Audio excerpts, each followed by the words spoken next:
There's a strange freedom that comes after 55. Not because life gets easier, it doesn't, but because you finally stop caring about things that don't actually matter. You realize how much energy you've wasted on people who don't see you, on schedules that don't serve you, on habits that were never yours to begin with. I didn't wake up one day and decide to cut these things out. It happened slowly, quietly, almost without permission, and I've never felt lighter.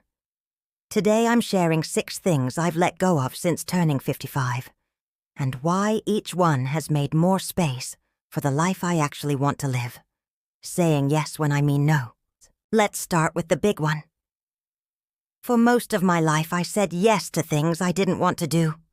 Family gatherings I dreaded, favors I didn't have time for, invitations that drained me before I even showed up. Why? Because saying no felt selfish, rude, like I was letting people down.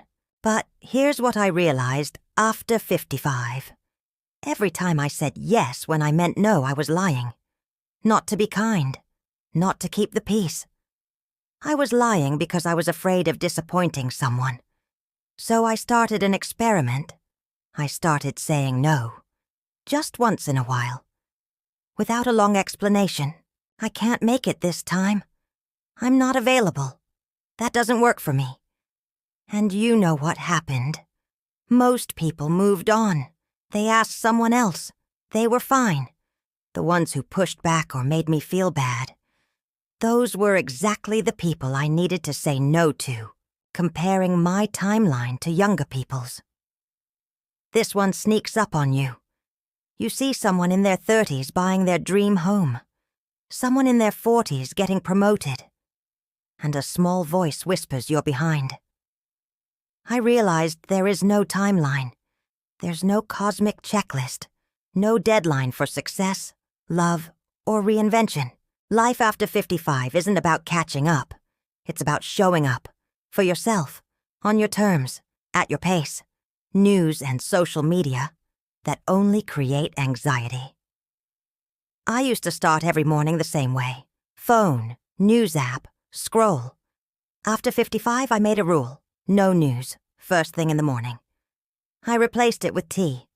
Silence, a slow breakfast. Real connection isn't in the feed. It's in the room. Relationships that drain without giving back. I stopped chasing people who never reached back. I stopped being available to people who were never available to me. The compulsion to justify my choices. You don't owe anyone an essay. After 55, I stopped justifying, rushing. Why hurry is the enemy of presence. For most of my life, I rushed. But rushing steals presence. I stopped living like life is a race I'm losing. I started noticing things. The light, the taste of tea, the sound of rain. After the discomfort, you find something you've been searching for your whole life. Space. Space to breathe. To live on your own terms. I'm spending mine on things that matter. On people who see me. On a life that doesn't need to be explained. Just lived.